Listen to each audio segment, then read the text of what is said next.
Hello students, Radhe Radhe, जय श्री कृष्णा। आ गई हूँ मैं मनीषी अरोड़ा आप लोगों के सामने आज एक नया टॉपिक लेकर, जो कि आप लोग देख रहे हैं कि एक इंस्पायर फैकल्टी फेलोशिप जो प्रोग्राम है वो काफी ट्रेंड के अंदर अभी चल रहा है। यानी कि उसके अंदर कई सारे व्यूज हमें देखने को मिल रहे हैं। तो उसी के रिगार्डिंग आज मैं आप लोगों के सामने क्लास लेकर आई हूँ कि आखिर क्या है ये इंस्पायर फैकल्टी फेलोशिप प्रोग्राम। क्या इसमें वास्तव में पर मंथ 1,25,000 रुपए महीना स्कॉलरशिप मिलती है? इसके लिए क्या योग्यताएं हैं, आवेदन तिथि क्या है, क्या उद्देश्य है, इन सब को जानने के लिए आज हम अपनी ये वीडियो लेकर आए हैं। तो जुड़िए और इस वीडियो को एंड तक जरूर देखिएगा। ये जो है ये जो आपकी वीडियो है ये अवेलेबल रहेगी सिर्फ doctor Mukesh Pancholi YouTube channel पर। तो इसे देखना और एंड तक देखना ना भूलिएगा। तो चलिए शुरू करते हैं हमारा आज का जो टॉपिक है। सबसे पहले हम ये देखते हैं कि इंस्पायर फैकल्टी फेलोशिप जो है वो क्या है। यानी कि यहाँ पर सबसे पहले मैं आपको देना चाहती हूँ एक परिचय। परिचय के अंदर अगर मैं बात करूँ तो यहाँ पे परिचय की जब हम बात करते हैं तो परिचय में हम देखते हैं कि यह क्या है, एक नवाचार कार्यक्रम है। क्या है? एक नवाचार कार्यक्रम है जिसका प्रायोजक मतलब जो इसको स्पॉन्सर करता है और जो इसको मैनेज करता है, प्रबंधक, वो कौन है? Department of science and technology है। जिसका मुख्य उद्देश्य, यानी कि यहाँ पे department of science and technology का मुख्य उद्देश्य क्या है? विज्ञान के क्षेत्र में प्रतिभाओं को आकर्षित करना। विज्ञान के क्षेत्र में प्रतिभाओं को आकर्षित करने के लिए ये जो नवाचार कार्यक्रम है जिसको हम इंस्पायर फैकल्टी प्रोग्राम बोल रहे हैं, इंस्पायर फैकल्टी स्कॉलरशिप प्रोग्राम बोल रहे हैं, ये लेकर आया है। जिसमें उन्हें कम उम्र में विज्ञान के अध्ययन करने के लिए, यानी कि साइंस की स्टडी को मोटिवेट करने के लिए, यहाँ पे विज्ञान से संबंधित आर एंड डी मतलब रिसर्च एंड डेवलपमेंट करने के लिए और तकनीकी क्षेत्र के विकास के लिए प्रोत्साहित करना इसका मुख्य उद्देश्य है। यानी कि कम उम्र के अंदर आर एंड डी किया जा सके, साइंस से रिलेटेड अध्ययन किया जा सके, रिसर्च एंड डेवलपमेंट किया जा सके और तकनीकी क्षेत्र का विकास करने के लिए उन्हें प्रोत्साहित किया जाता है। यहाँ पर इसकी खास विशेषता यह है कि यह प्रतिभाओं को पहचानने हेतु, देखिए ध्यान से देखिए कि यह प्रतिभाओं को पहचानने हेतु किसी भी प्रकार की परीक्षा का आयोजन नहीं करता, बल्कि जो मौजूद शिक्षण का ढांचा है उसी की प्रभावकारिता में विश्वास करता है। यानी कि प्रेजेंट के अंदर जो हमारा एजुकेशन स्ट्रक्चर चल रहा है उसी को ही इफेक्टिव बनाने पे ये विश्वास करता है और उसी पर ही ये क्या है, निर्भर भी करता है। चलिए अब हम जानते हैं full form of inspire. Inspire word हमने काफी यूज किया, आखिर इस इंस्पायर की फुल फॉर्म क्या है? तो इंस्पायर की फुल फॉर्म है innovation in science pursuit for the inspired research. यानी कि यहाँ पर इनोवेशन करना है साइंस के अंदर जो ऑलरेडी रिसर्च कर चुके हैं और उनको इंस्पायर करना इसकी जो फुल फॉर्म के अंदर शामिल है। तो यहाँ भी आगे बात करते हैं कि आखिर ये इंस्पायर फैकल्टी फेलोशिप प्रोग्राम है उसकी शुरुआत कब हुई? इसकी शुरुआत हुई वर्ष 2008 से। कब शुरू हुई? वर्ष 2008 से। इसकी गाइडलाइन को जारी करना, इसकी गाइडलाइन को जारी कौन करता है? इसकी गाइडलाइन को जारी करता है department of science and technology, ministry of science and technology, government of India. यानी कि DST और ministry of science and technology government of India है, इससे रिलेटेड हर तरीके की गाइडलाइन को जारी करते हैं। इस गाइडलाइन को रिव्यू और मॉडिफाई कौन कर सकता है? अगला हमारा प्रश्न है कि गाइडलाइन को रिव्यू व मॉडिफाई कौन कर सकता है? तो इसको कर सकता है department of science and technology. इसको कौन रिव्यू कर सकता है? Department of science and technology.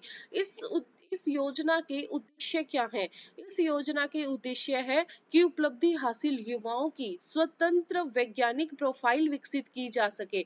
यानी कि ऐसे स्टूडेंट्स जिन्होंने PhD की डिग्री ले ली है या अपनी थीसिस को सबमिट करवा दिया है, उनकी एक वैज्ञानिक के रूप में, एक इंडिपेंडेंट साइंटिस्ट के रूप में उनकी प्रोफाइल को डेवलप किया जा सके और उनको लंबी अवधि के लिए करियर की दिशा के अंदर लॉन्च किया जा सके। और इसके बाद इसका जो दूसरा दूसरा उद्देश्य है वो है वैज्ञानिक और शैक्षणिक संस्थानों में, वैज्ञानिक और शैक्षणिक संस्थानों में उच्च गुणवत्ता वाली वैज्ञानिक जनशक्ति को बढ़ावा देना।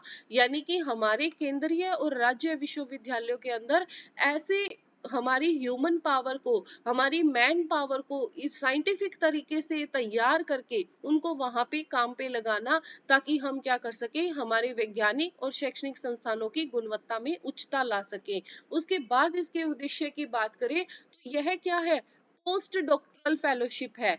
पोस्ट डॉक्टरल फेलोशिप का मतलब कि ये पीएचडी के बाद की जाने वाली जो फेलोशिप है वो है, यानी कि आफ्टर द पीएचडी जो आप फेलोशिप करेंगे उसको पोस्ट डॉक्टरल फेलोशिप बोला जाता है। उसके लिए ये एक अवसर प्रदान करता है, यानी कि अगर आप अपनी पीएचडी पूरी करने के बाद भी आप अपना शोध कार्य करना चाहते हैं लगातार, तो आप क्या कर सकते हैं, उन शोधकर्ताओं को स्वतंत्र तरीके से शोध करना चाहते हैं, उनको ये कार्य प्रदान करता है, एक अवसर प्रदान करता है। लेकिन ये 5 साल के बाद, यानी कि 5 साल के लिए आपको अवसर प्रदान करेगा कि आप अपनी पीएचडी के बाद भी रिसर्च करना चाहते हैं साइंस स्ट्रीम के अंदर, एग्रीकल्चर स्ट्रीम के अंदर, इंजीनियरिंग स्ट्रीम के अंदर, तो आप 5 साल तक काम कर सकते हैं। लेकिन 5 साल के बाद ऐसी कोई गारंटी नहीं है कि आपको नियमित पोजीशन दी जाएगी, आपको स्थायी नियुक्ति दी जाएगी। 5 साल के लिए आपको ये फैसिलिटी प्रोवाइड की जाती है। अब यहाँ पे अपने बात करते हैं इंस्पायर फैकल्टी फेलोशिप की राशि और अवधि, क्योंकि इसके बारे में बहुत ज्यादा चर्चा हो रही है, सोशल मीडिया इंटरनेट पे लगातार ये चीज वायरल हो रही है कि स्कॉलरशिप मिलेगी 1,25,000 रुपए। तो आइए अब हम जानते हैं कि वास्तविकता इसकी क्या है, किसे मिलेगी 1,25,000 रुपए ये फेलोशिप। तो प्रत्येक चयनित इंस्पायर फैकल्टी फेलोशिप के रूप में, प्रत्येक चयनित इंस्पायर फैकल्टी फेलोशिप के रूप में प्रति माह 1,25,000 रुपए की समेकित राशि प्राप्त करने के लिए पात्र होगा। यानी कि जो भी स्टूडेंट, जो भी रिसर्चर इसके अंदर सेलेक्ट होगा, उसे पर मंथ 1,25,000 रुपए कंसोलिडेट फॉर्म के अंदर उसको मिलेंगे। और इसके अलावा प्रत्येक सफल उम्मीदवार को पिछले और आगे वर्ष की राशि का यदि कोई है तो उसके सहित 5 वर्षों के लिए टोटल 7 लाख रुपए का अनुसंधान अनुदान भी प्रदान किया जाएगा। क्योंकि वो अपनी पीएचडी के बाद कोई अगर रिसर्च करना चाहते हैं, या उससे पहले उन्होंने यहाँ सेलेक्ट होने से पहले उन्होंने कोई अपना रिसर्च काम कर रहे थे और उसी रिसर्च प्रोजेक्ट को वो आगे कंटिन्यू कर रहे हैं, तो आपको प्रति वर्ष 7 लाख रुपए का अनुदान भी मिलेगा। 1,25,000 तो मिलेंगे ही, प्लस 7 लाख रुपए का अनुदान भी मिलेगा। तो यहाँ पे 1,25,000 रुपए की प्रति माह की समेकित राशि एक समावेशी फेलोशिप है और भारतीय आईटी अधिनियम के अनुसार ये टैक्सेबल है, यानी कि ये टैक्स वाली इनकम के अंदर आएगी। यहाँ पे अपने बात करते हैं, ये जो इंस्पायर फैकल्टी फेलोशिप है, ये जो योजना चलाई जा रही है, ये योजना 5 वर्ष की अवधि के लिए है। अधिकतम इसकी अवधि 5 वर्ष रहेगी। यानी कि किसी भी अध्येता को इस अध्यावृत्ति अवधि के दौरान समवर्ती रूप से 2 अध्यावृत्तियों का लाभ नहीं उठाना चाहिए। एक टाइम पे एक ही स्कॉलरशिप लेकर वो रिसर्च करेगा और उसको ऐसा करना भी चाहिए, और मैक्सिमम टाइम पीरियड इसका 5 साल का रहेगा। आगे हम बात करते हैं योग्यता, यानी कि क्या योग्यता होनी चाहिए, जिसमें हमारे पास है एक तो आवश्यक योग्यता और एक है वांछित योग्यता। तो पहले जानते हैं हम आवश्यक योग्यताएं क्या क्या है। अगर आप में से कोई ऐसी आवश्यक योग्यता रखता है, आप साइंस स्ट्रीम से बिलोंग करते हैं और आपने पीएचडी को कंप्लीट कर लिया और आप आगे भी रिसर्च करना चाहते हैं, तो आप इस वीडियो की सहायता से आपको पूरी की पूरी इंफॉर्मेशन मिलेगी। तो आप रिसर्च स्कॉलरशिप के लिए, रिसर्च फैकल्टी फेलोशिप के लिए आप है आवेदन कर सकते हैं। तो यहाँ पे भारतीय नागरिक मूल का वह व्यक्ति जिसके पास पीएचडी की डिग्री हो, पीएचडी की डिग्री दुनिया के कहीं से भी उसने डिग्री ली हो, उसके पास डिग्री होनी चाहिए। लेकिन डिग्री का संबंध किससे होना चाहिए, विज्ञान, गणित और इंजीनियरिंग, फार्मेसी और चिकित्सा व कृषि से होना चाहिए। इसके अलावा अगर कोई आर्ट्स, कॉमर्स की स्ट्रीम से अगर पीएचडी की डिग्री लेके आता है तो वो इसके अंदर मान्य नहीं होगी। इसमें वे सभी शामिल हैं जिन्होंने अपना शोध कार्य पूर्ण कर लिया है या फिर प्रतीक्षा के अंदर है, यानी कि अपनी थीसिस है वो जमा करवा दी है परंतु डिग्री की प्रतीक्षा कर रहे हैं। लेकिन फाइनल जो आपका सिलेक्शन है फेलोशिप के अंदर, अंतिम चयन तो पीएचडी की डिग्री के पुष्टि के बाद ही दिया जाएगा। उसके बाद जो सेकंड योग्यता जो जरूरी है वो है कि 12वीं के बाद आपने कोई भी परीक्षा, 12वीं के बाद आपने जितनी भी शिक्षा ग्रहण करी है वहां पे कम से कम 60% अंक या फिर 60% अंक के बराबर आपका सीजीपीए होना जरूरी है। जहां पर ग्रेडिंग सिस्टम है तो मिनिमम 60% के हिसाब से सीजीपीए होना जरूरी है अगली 12वीं कक्षा की पढ़ाई के बाद। उसके बाद 1 जनवरी के हिसाब से विज्ञापन तिथि के अनुसार अधिकतम आयु रहेगी 32 वर्ष की, जो कि सामान्य श्रेणी के लिए है। जबकि एससी एसटी और वुमेन कैटेगरी के जो कैंडिडेट हैं उनके लिए अधिकतम आयु का प्रावधान है वो 37 वर्ष किया गया है। और दिव्यांगजन जिनमें 40% से अधिक की डिसेबिलिटी है उनके लिए 42 ईयर की मैक्सिमम जो एज है वो रखी गई है। यानी कि अगर आप सामान्य श्रेणी से बिलोंग करते हैं तो आपके लिए 32 वर्ष, अगर आप एससी एसटी या वुमेन कैटेगरी से हैं तो 37 वर्ष, और अगर आप दिव्यांगजन हैं, फिजिकली डिसेबल है तो आपके लिए 40% से अगर ज्यादा डिसेबिलिटी है तो 42 ईयर। उसके बाद उम्मीदवार के जो प्रकाशन है वो एक उत्कृष्ट शोध क्षमता पीयर रिव्यूड जो जर्नल्स होती हैं उनके अंदर उनका प्रकाशन होना चाहिए। ठीक है, उसके बाद हम बात करते हैं भारत में जो नियमित संविदा पर कार्यरत जो करियर की संभावनाएं हैं, यानी कि ऐसे उम्मीदवार जो भारत में नियमित या संविदा पदों पर काम कर रहे हैं, वे अगर अपने करियर को ऊंचाइयों पे लेकर जाना चाहते हैं, अपने करियर की संभावनाओं में सुधार करना चाहते हैं, वृद्धि करना चाहते हैं, तो वो भी इसमें आवेदन कर सकते हैं। लेकिन शर्त क्या है? शर्त ये है कि जैसे ही आपका चयन होगा आपको इस्तीफा देना होगा अपनी वर्तमान नियुक्ति से, अपने वर्तमान कार्यपद से। लेकिन यहाँ पे एक अच्छी चीज और भी है कि उम्मीदवार इंस्पायर फैकल्टी फेलोशिप आवेदन जमा करने के बाद यदि नियमित पद पर किसी संस्थान या विश्वविद्यालय में नियुक्त हो जाते हैं तो भी उन्हें ये अनुदान प्राप्ति जो 1,25,000 रुपए बोला जा रहा है और 7 लाख रुपए जो बोला जा रहा है वो मिलने के आप हकदार होंगे।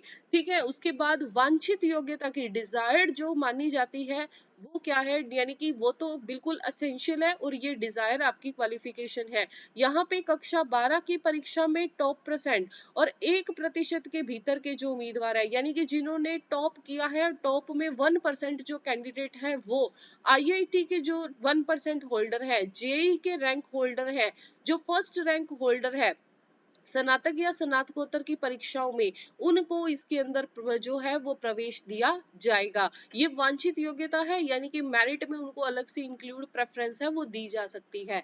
आवेदन की बात करें तो आवेदन ऑनलाइन है, ऑनलाइन आवेदन है, उसका पोर्टल है www.online-inspire.gov.in पर जाकर आप ऑनलाइन आवेदन कर सकते हैं। आगे हम चयन की विधि की बात करें, चयन की विधि भारतीय राष्ट्रीय विज्ञान अकादमी आईएनएस से नई दिल्ली और डीएसटी के समन्वय से इंस्पायर फैकल्टी फेलोशिप के लिए उम्मीदवारों की सिफारिश चरण तक इंस्पायर फैकल्टी फेलोशिप योजना को लागू कर रही है। यानी कि यहाँ पे आईएनएसए और डीएसटी दोनों मिलकर आपके सिफारिश चरण तक काम कर रही हैं। उसके बाद यहाँ पे एक त्रिस्तरीय चयन प्रक्रिया भी है जिसके अंदर अनुशासन आधारित विशेषज्ञ समितियां आईएनएसए द्वारा मूल्यांकन और इसके बाद शीर्ष स्तरीय समिति द्वारा आईएनएसए और inspire faculty award council DST की सिफारिशों के आधार पे अंतिम चयन डीएसटी करता है। तो ये है त्रिस्तरीय चयन प्रक्रिया। और यहाँ पे मैं लास्ट में आपको ये बताना चाहूंगी कि आवेदन की तिथि, आवेदन शुरू हो चुके हैं 1 जुलाई से, जो कि 15 अगस्त तक रात को 23:59 तक होने वाले हैं। तो आप अगर इस परीक्षा के लिए पात्र हैं, अगर आप इस फेलोशिप के लिए पात्र हैं तो आप अपना रजिस्ट्रेशन इस डेडलाइन के बीच में कर दीजिए। अगर आपका कोई संबंधी, कोई रिश्तेदार, कोई दोस्त मित्र, कोई भाई बंधु अगर इस तरीके से साइंस से जिन्होंने पीएचडी कंप्लीट कर ली है और आगे भी वो रिसर्च करना चाहते हैं तो उनके साथ इस वीडियो को जरूर शेयर कीजिए। ये उनके लिए बहुत ज्यादा महत्वपूर्ण साबित होगी, क्योंकि इसके अंदर मैंने आपको पूरी की पूरी जो इंफॉर्मेशन है उसके रिगार्डिंग दे दी है। तो मिलते हैं। थैंक यू सो मच, आपने इस वीडियो को एंड तक देखा और अपने क्वेश्चंस के हर एक क्वेश्चन का जवाब आपको मिला। थैंक यू सो मच, इस वीडियो को देखने के लिए बने रहिए doctor Mukesh Pancholi UGC net JRF के चैनल पे। Thank you so much.